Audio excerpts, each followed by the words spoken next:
குவைத்தின் இன்றைய முக்கிய செய்திகள். குவைத்தில் கடந்த வருடத்தில் மட்டும் 538 பேர் இரண்டாவது திருமணம் முடித்து இருக்கிறார்களாம். இந்த செய்தியை பற்றி பார்க்க போறோம். அடுத்து, குவைத்தில் சுட்டரிக்கும் வெயில் அதிகரிக்குமா? அடுத்து, குவைத் விமான நிலையத்தில் எகிப்து நாட்டு பயணி ஒருவர் மரணம். இதுபோல குவைத்தின் முக்கிய செய்திகளை பார்க்க போற வீடியோ புதுசாக பார்க்குற நண்பர்கள் நம்ம சேனல் சப்ஸ்கிரைப் பண்ணிட்டு கண்டினியூ பாருங்க. முதல் செய்தி, குவைத்தின் வானிலை ஆய்வாளர் இசா ரமதான் அவர்கள் வரும் நாட்களில் குவைத்தின் வெப்பநிலை அதிக அளவில் உயரும் என எச்சரித்துள்ளார்கள். அடுத்த செய்தி, குவைத் விமான நிலையத்தில் வளைகுடா நாட்டில் இருந்து வந்த விமானம் தரையிறங்கும் போது எகிப்து நாட்டு பயணி ஒருவர் உயிரிழந்துள்ளார். விமான நிலைய மருத்துவர் மரணத்தை உறுதிப்படுத்தினார்.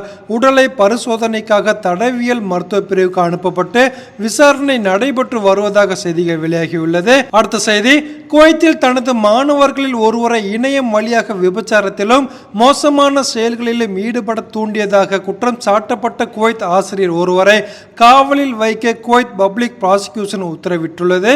அடுத்த செய்தி, குவைத் சட்டத்தை மீறுபவர்கள் மற்றும் தேடப்படும் நபர்களை கைது செய்வதற்கான தொடர்ச்சியான முயற்சிகளின் ஒரு பகுதியாக குவைத் உள்துறை அமைச்சகம் சுவைக் தொழில்துறை பகுதியில் தீவிர சோதனை நடத்தியது.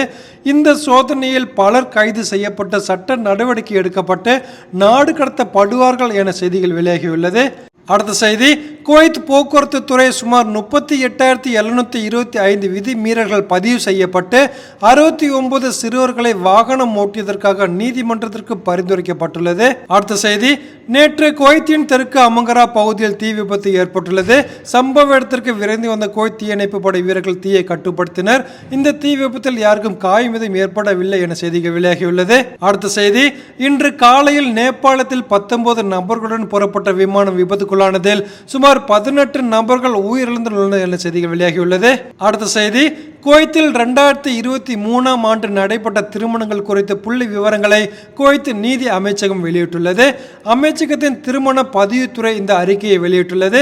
இதன்படி கடந்த ஆண்டு மட்டும் குவைத்தைச் சேர்ந்த 538 பேர் இரண்டாவது திருமணம் செய்து கொண்டனர். 51 குவைத் நாட்டவர்கள் மூன்றாவது மனைவியையும் 3 குவைத் நாட்டவர்கள் நான்காவது மனைவியும் திருமணம் செய்து கொண்டுள்ளனர். இதில் குவைத்தில் உள்ள சாதல் அப்துல்லா பகுதியில் தான் அதிக விவாகரத்துகள் நடந்துள்ளது. கடந்த ஆண்டு இப்பகுதியில் மட்டும் சுமார் 291 விவாகரத்து வழக்குகள் பதிவு செய்யப்பட்டுள்ளதாக தெரிவிக்கப்பட்டுள்ளது. இதுபோல குவைத்தின் முக்கிய செய்திகளை தெரிந்து கொள்ள சேனல் சப்ஸ்கிரைப், லைக் பண்ணி இந்த பெல் பட்டனை கிளிக் பண்ணி வச்சுக்கோங்க. மீண்டும் அடுத்த வீடியோவில் சந்திப்போம். நன்றி.